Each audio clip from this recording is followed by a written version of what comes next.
We are again, folks. This is Brother Peter with tidbits from the Word. Do you know that a couple hundred years ago, America was settled?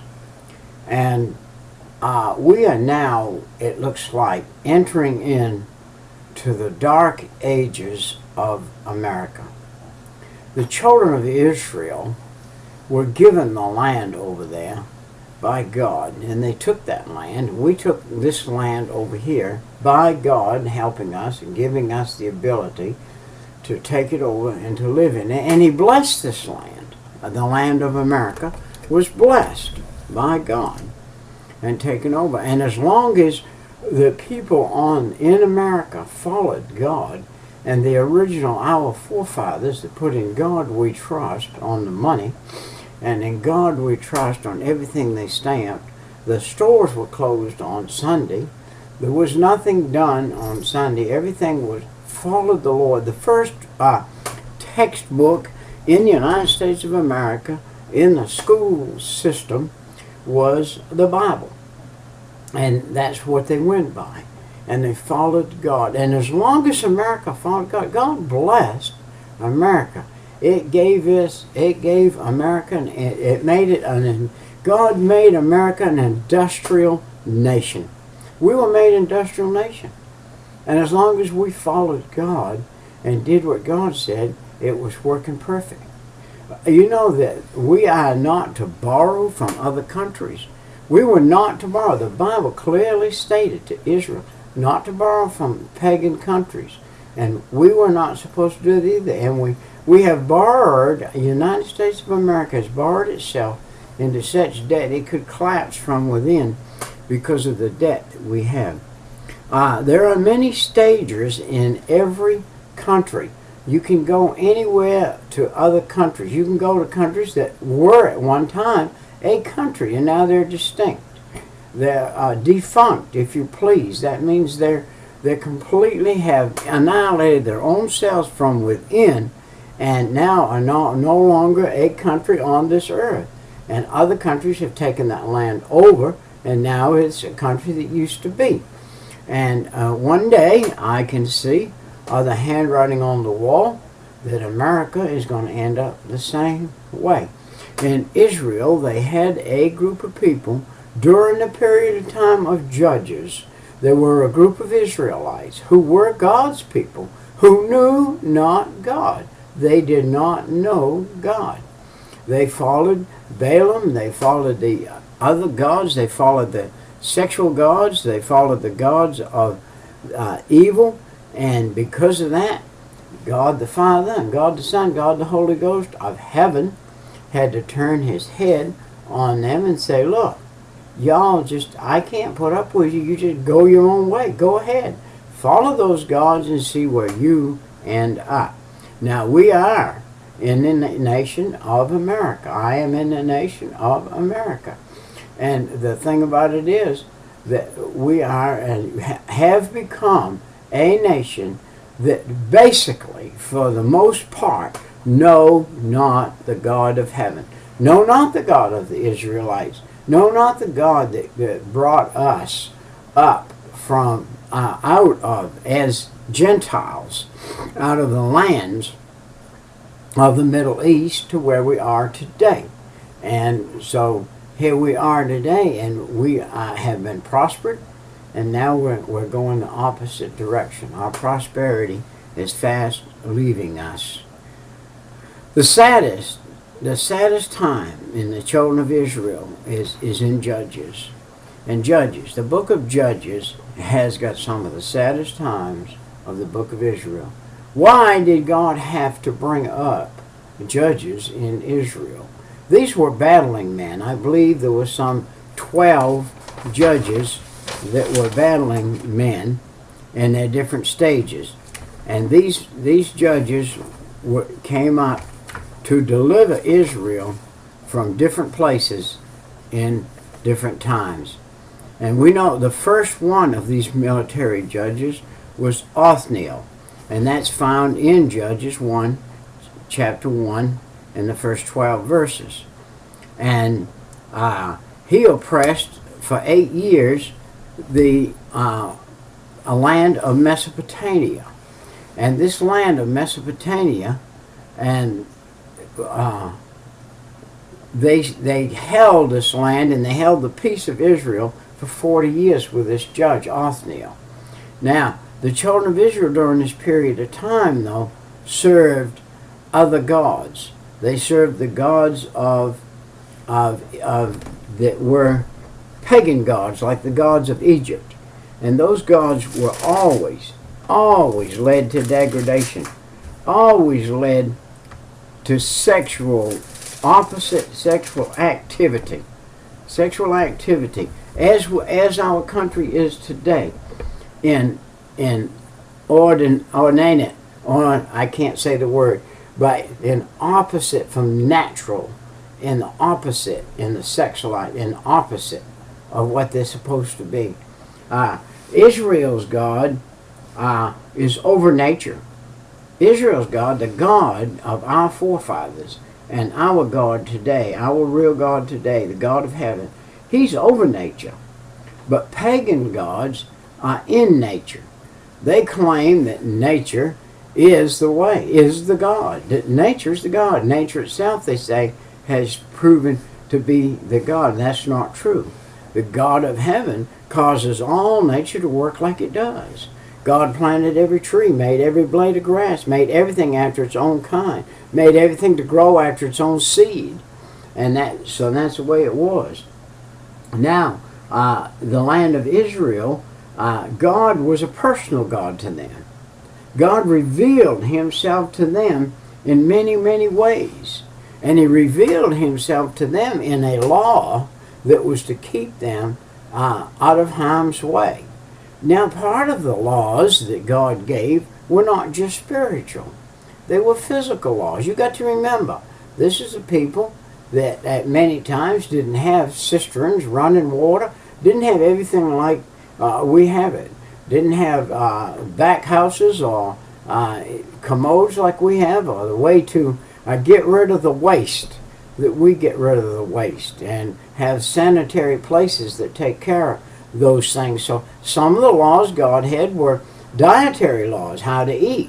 Some of the laws were how to dispose of the waste after you've eaten, how to dispose of the waste. Some of the laws were how to wash your hands, how to be clean, how not to cut chicken on a board or on a table and then not wash that table, but throw a steak up there and cut that piece of meat on that same table, that you would cause disease to come in the land. So they had to have laws. Now, just like the law that God gave the people was to worship him and follow him and not pagan gods, they broke all those other laws.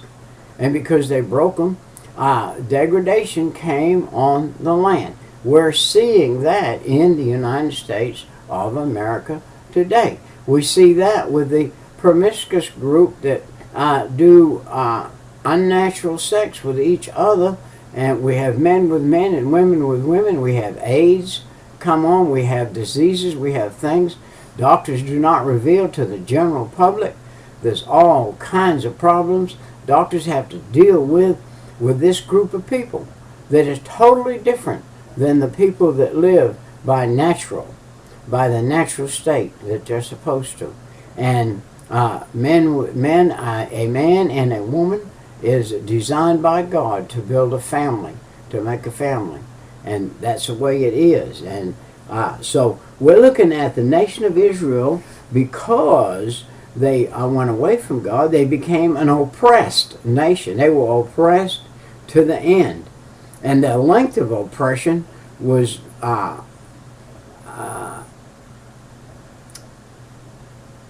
the total length of their oppression is unrecorded. How much oppression they lived in, how long, is not exactly pinned down to the point.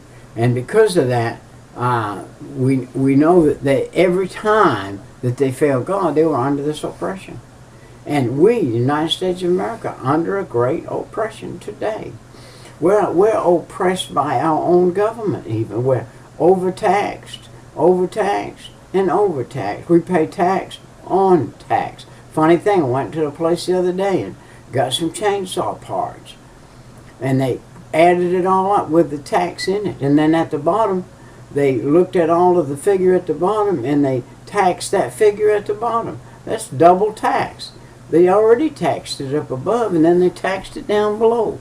And that's called double tax. And that's where we are today. We're in a group of people today that rob the general public with taxation so they can take it and use it in a bad way. That's not where we're supposed to be talking today. Let's see where we're talking today. God showed his power in supernatural events in the children of Israel's life. God has shown his power in supernatural events in the United States of America.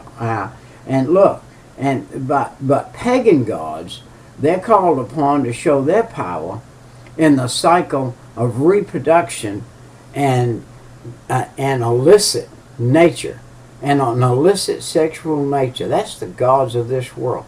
That's the God of saying, I am my own God. I'll do what I please with my body, and I'm going to use this body that I have, was designed to serve God, was designed to be a man and a woman, and you're going to take your body and you're going to do exactly what you want with it, and you're going to live totally for pleasure, and you're going to spend eternity afterwards, after at the most 100 years on this earth, the most 100 years on this earth, and then you're going to spend eternity in hellfire and damnation and not have any pleasures, none, nada, no pleasures in hell. Pleasures are good things. There will be none in hell.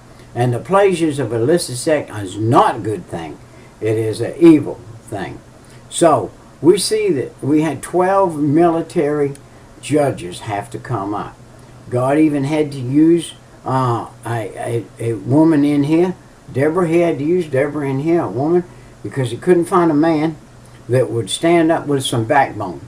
And today we're having a hard time in the United States of America to find a man to stand up. And in many other countries, the same thing. Now let's look at the fourth thing that we see, that God calls his people out of slavery. God called his people out of slavery, and he has called his church today out of slavery. This is why we have a thing in America today that churches are not supposed to be penalized by the government and taxed by the government, because people who pay their tithes have already been taxed on their tithes. Their tithes have been taxed to the max and double taxed. And now what we have to do is we come and if we put our tithes, we give our 10% of what we make into the church, our tithe, it's already been taxed. If it was taxed again, it's double taxation. So there we need to be a tax-free group of people in the churches today. And God made it that way for us. He allowed that thing to come about in the United States of America. We're fast losing that. We have such a pagan group in the White House today that they, if they any way possible they could do it today, they would rescind that deal and throw the church into taxation and make it terrible. Now, pagan gods that are not, their paganism centered around the repetition of the things which were done, and the goals in history that they were done. The pagan gods was to serve only self, only self, only self, only self. We have so much of self-serving people today have left God out, and now we are a nation of a group of self-serving people who piling up other people's money into their own accounts, not realizing they're going to die and leave it all behind. They're not taking one single solitary thing with them. Let's get back in the book. We're oppressed from the leadership right now. We are oppressed. The children of God in this country are being oppressed by the leadership in this country from up above. That's exactly the same thing that happened with the children of Israel. The leadership of the land where they were oppressed by that leadership. Now we saw that this Othniel guy, he came, he was the son-in-law of Caleb, and he had captured the strong cities, the Canaanite cities. He had captured those. And that's what he did in his life. And then we had another guy come along as Ehud. And Ehud was in chapter 3, 12 through 30. And the oppressing the nation of Moab, length of oppression was 18 years. Moab oppressed the children of Israel for 18 years. Wow. And this Ehud came along and worked. And the total time of peace from Ehud on through was like 80 years. And so we see a guy named Shamgar that came on the scene. I did a little excerpt on Shamgar a little while ago. Shamgar was a guy that came up in a battle, and he killed 600, or he slew 600 Philistines with the jawbone of an ass. He took the jawbone, or an ox goad it was called, and an ox goad, he did not take a jawbone. He took an ox goad, which was a long pointed stick, an ox goad, and he slew 600 men with that ox goad. I got two stories mixed up there. There was a man that slew with a jawbone, but this Shamgar slew with an ox goad. Let me get that right. And Barak came along, and Barak was in there for 20 years, and he made peace in the land. He was there 20 years and made peace in the land 40 years. Around him, where he was, and around the place where Israel was with him, there was peace.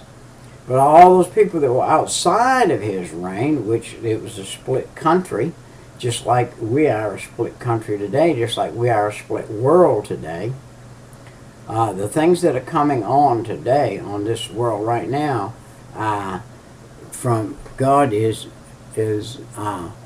raining problems on this earth because of the people leaving God. God was the caller of the judges. God called the judges.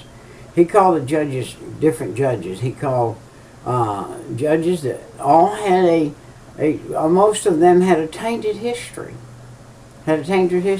Some did not, though. Here's Gideon. Gideon was a Midianite. He was from Midian, and he served about 7 years. And Gideon was called of God and brought the nation of Israel to about 40 years of peace while he was around. And he was commissioned by God to defeat the Midianites. Do you remember the call of Gideon? When God called him, he was hiding behind a barn from the Jebusite, or some people down there, that came and robbed the gardens of the Israelites. If the Israelite had a garden that was growing, these guys would come in and just rob that garden and clean it out and eat everything in it and take it with them and leave nothing for the Israelites. Leave the Israelites starving to death. Well, Gideon was over there hiding, and God said, "Oh, thou great man of valor." And Gideon said, he looked around and he said, "You ain't talking about me, are you?"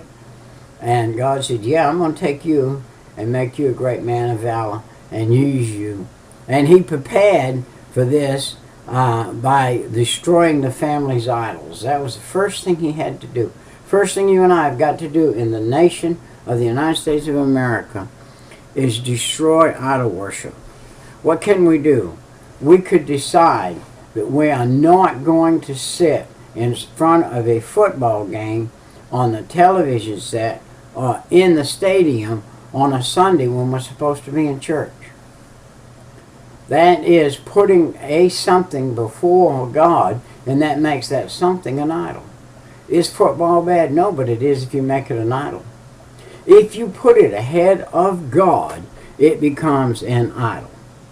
You put it ahead of God, it becomes an idol. All right. That was the first thing he did. And Gideon threw out the fleece twice. He threw a fleece out. He took a lamb skin, a lamb that you would sit on, or you would kneel on to pray, or you would cover up with at night. And but he took this lamb skin and he put it out, and he asked God to have dew all around the ground, but not on the fleece, to answer his prayer. And God did that. And then he asked God to put the dew on the fleece and not on the ground, and God did that. God did what Gideon asked. Gideon raised an army of over 10,000 people, and then he reduced it to 300. God reduced it to 300. Hey, Gideon had 10,000 men at his hand, and they were fixing to go against 135,000 enemy troops. And God said to Gideon, do it the way I tell you. Now let me tell you what you and I need to do. We need to listen to God, and we need to do what God tells us. How do you do that? First thing you do is you get saved. Say, Jesus, I am a sinner. Forgive me of my sin. Come in my heart and save my soul. Then we get in the Bible. We start at Matthew. And we read Matthew, Mark, Luke, John, Acts, and on through. And we go through the Bible. And we ask God to show us what he wants us to see. We can start with the book of John when we first get saved, and learn what God says in 1st, 2nd, and 3rd John. To separate ourselves from the world. Separate ourselves from sexual acts if we're not married. Those are acts that you're not supposed to do if you're not married. Those are things that bring degradation upon a nation and upon a people and upon a person, individual. Anyway, he goes against 135,000 troops with his 300 people. And God tells him how to do it. He tells him how to do it. He tells him to get a pitcher and to get a candle and to get a horn or to shout. He said, and he puts these 300 people around this camp that's down in a valley. Not too smart to be in a camp down in a valley, even with 135,000 people. And so God has them break that picture, hold that candle up, and shout for all they were worth. And those people down in that town said, the Israelites are upon us, the Israelites are upon us, and they grabbed their swords, and it's nighttime, and they didn't have any candles lit, and they started slewing each other, and the whole valley slew each other. It took them several days. It took the Israelites several days to gather up the booty, or all of the things that they left behind. They left their swords behind. Everyone that died didn't take nothing with him. Every single one of them guys that died, this is a picture you can see, did not take one thing with them when they died. They left this earth and didn't take a thing. And the Israelite people came down. They got their belts, their buckles, their clothes, their swords, all of their machinery, their army stuff that they had, all of their utensils, all their tins, all their cups, plates, saucers, all of everything they had, all their tents. They were in tents. They had tents. And just think of the camel hair tents, great camel hair tent, to tent 135,000 soldiers. You know they had a bunch of stuff. It took the Israelites days and days to get all that booty and carry it off, and put all of the gold and the silver and the precious stuff into the treasury of God, and to take the other stuff and use it. God delivered to them enough stuff for the Israelites to live for years and have everything they needed. And God provided for Israel in different manners. This was a way God provided for the people. He had 135,000 men bring everything they owned into a camp, and then he gave all that stuff to the children of Israel in this little battle by using 300 Israelites that didn't lose a man. They did not lose a man. And so they did that. Wow. And Tola was the next judge. And let's see, we've gone through 2, 4, 5. Tola was the 6th judge. Now remember, if you figure in numbers in the Bible, 6 is the number of man. And here comes this man oppressing the nation. He unregarded the length of his repression.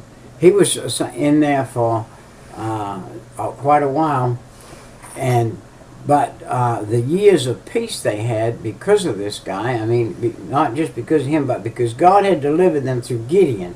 They had 23 years, good years there. After Gideon, they had about 23 good years. They were out from under oppression.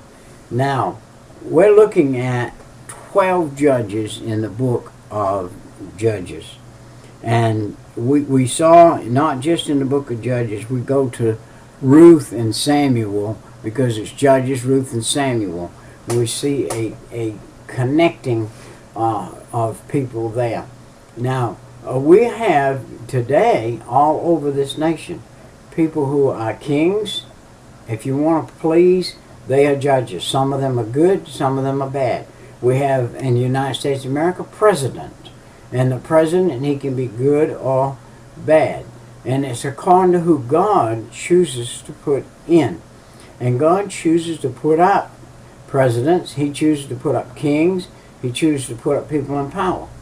And he can put up the good ones if the people of God are doing what they're supposed to do. And if they're not, he's going to put a bad one in. He's going to put one in that's an oppressor. And the whole country is going to be oppressed. And that's where we are today. We're totally oppressed today by everything, all the way from the media to the White House. A Christian is oppressed today.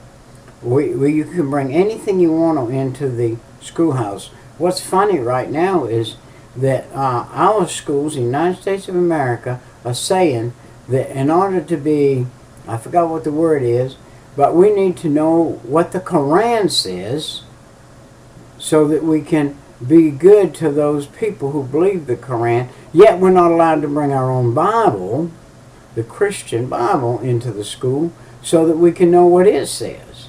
So we're forced to learn pagan religion over our Christianity, the Christian religion. And this is the way the devil has done things. And this is the way the devil's got things working so that he can do that and oppress this nation. And we see that the length of years of oppression for some of the Israel, on many of the judges, the 9th judge we had, there was 7 years, there was a lot of oppression. And there was oppression in every time. And the United States of America has come in and out of depressions.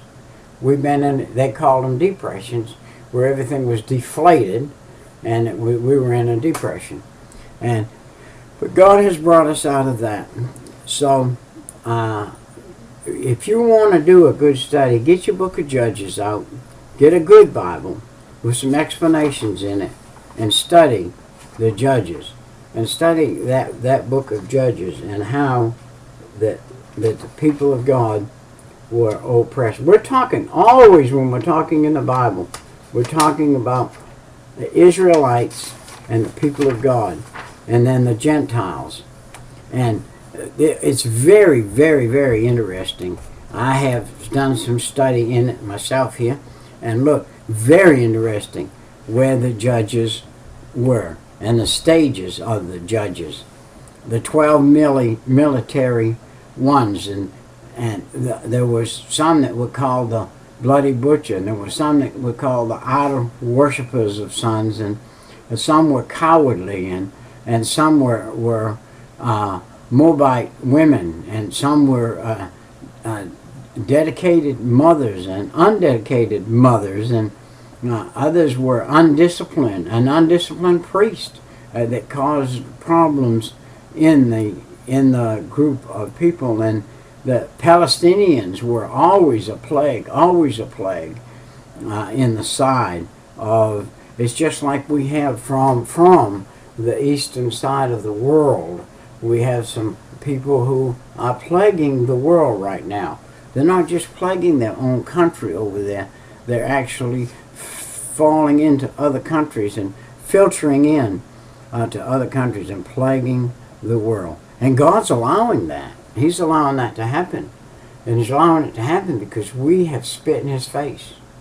And because we have, God's allowing that. Our time has come and gone.